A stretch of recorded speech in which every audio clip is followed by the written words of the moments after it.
সরকারি ঘর না পাওয়া পরিবারদের জন্য এবার এসে গেল ভালো খবর। রাজ্যে নতুন করে আরও ৩০ লক্ষ পরিবার পাবেন প্রধানমন্ত্রী আবাস যোজনার সরকারি ঘর। নতুন আরও ৩০ লাখ মানুষ করেছেন জিও ট্যাগিং। ইতিমধ্যে প্রস্তুত করা হয়েছে নতুন হিতাধিকারীদের তালিকা। কোনো দরিদ্র পরিবার পাকা ঘর পাওয়া থেকে বাদ পড়বেন না বলে জানিয়েছেন মুখ্যমন্ত্রী। সেই সাথে আগামী ১০ মার্চ ৯,০০০ টাকা করে পেতে চলেছেন রাজ্যের অরুণোদয় প্রকল্পের হিতাধিকারীরা। ওই দিন সকাল ১১টায় অ্যাকাউন্টে আসবে অরুণোদয় প্রকল্পের ৯,০০০ টাকা। বিজেপির আগেই প্রার্থী তালিকা প্রকাশ করে অসম বিধানসভা নির্বাচনে এক ধাপ এগিয়ে গেল কংগ্রেস দল।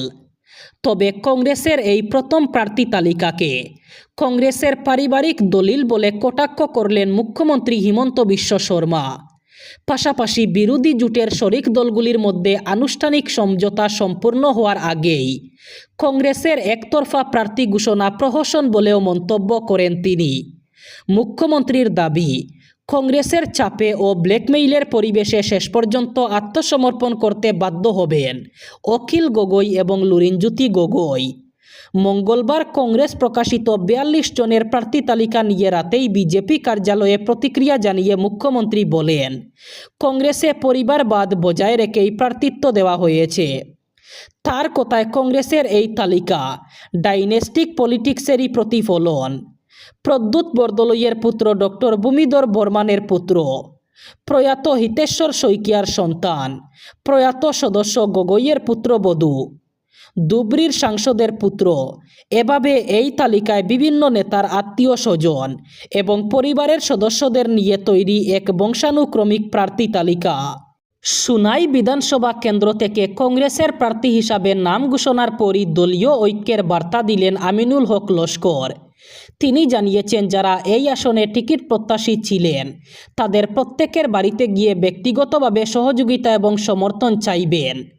মঙ্গলবার রাতে নিখিল ভারত কংগ্রেস কমিটি ঘোষিত প্রার্থী তালিকায় সুনাই আসনে আমিনুল হক লস্করের নাম প্রকাশিত হয়।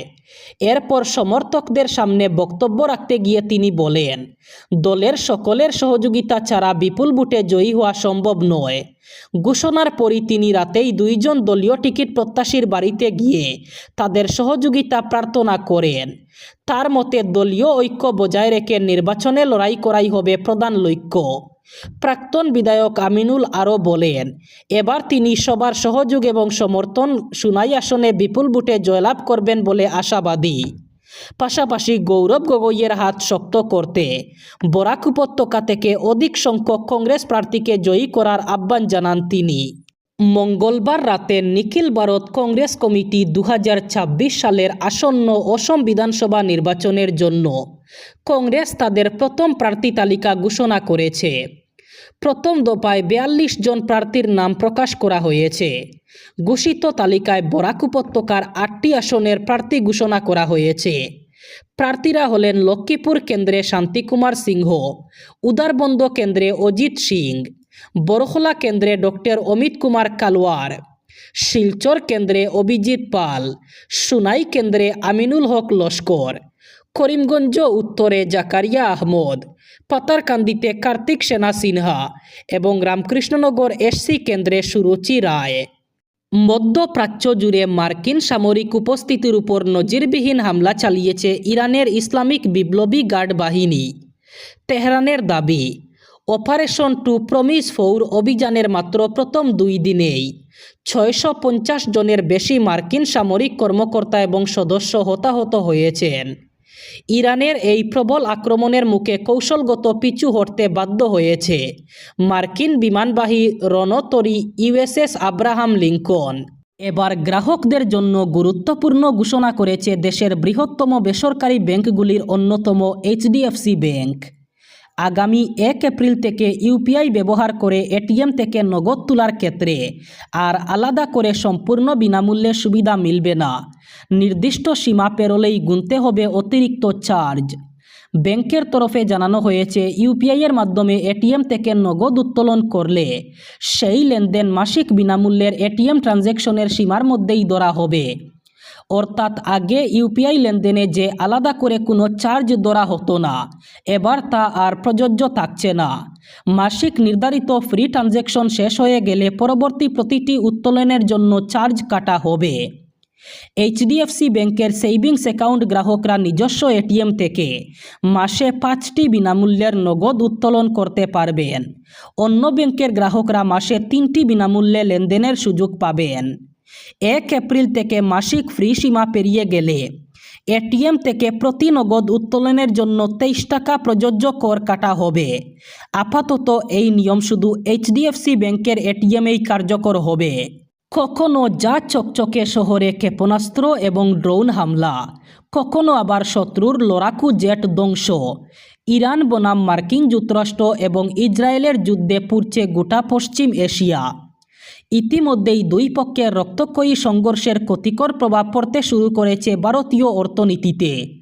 লাফিয়ে লাফিয়ে বাড়ছে তেলের দাম, খাদে নেমেছে শেয়ার বাজার। পরিস্থিতি উদ্বেগজনক হওয়ায় নয়াদিল্লির কপালে চিন্তার বাজ যে চয়রা হয়েছে তা বলাই বাহুল্য। শুধু তাই নয়, সাউথ ব্লকের অন্দরে ঘোরাফেরা করছে একটা প্রশ্ন, আর কতদিন চলবে সংঘাত? এ ব্যাপারে গণমাধ্যমের কাছে মুখ খুলেন মার্কিন প্রেসিডেন্ট ডোনাল্ড ট্রাম্প। তার দাবি কয়েক সপ্তাহের মধ্যে যাবতীয় অভিযান শেষ করে ফেলবে যুক্তরাষ্ট্রের সামরিক বাহিনী। শুধু তাই নয়, এই সময়সীমার মধ্যে ইরানে ক্ষমতার ভর কেন্দ্র বদলানো যাবে বলে দাবি করেছেন ট্রাম্প। ভারতের টেলিকম বিভাগ মেসেজিং অ্যাপ ব্যবহারের ক্ষেত্রে বড় পরিবর্তন আনতে যাচ্ছে। নতুন সিম সংযুক্তি নিয়ম অনুযায়ী কোনো অ্যাকাউন্ট চালু রাখতে হলে সংশ্লিষ্ট মোবাইল নম্বরের সিম কার্ডটি অবশ্যই ফোনে সক্রিয় অবস্থায় থাকতে হবে। সিম না থাকলে অথবা নিষ্ক্রিয় হয়ে গেলে অ্যাপের অ্যাকাউন্ট সাময়িকভাবে কাজ করা বন্ধ করে দিতে পারে। নতুন বিধি অনুযায়ী মেসেজিং অ্যাপগুলিকে নিয়মিতভাবে যাচাই করতে হবে যে অ্যাকাউন্টে ব্যবহৃত সিমটি ফোনে রয়েছে কিনা।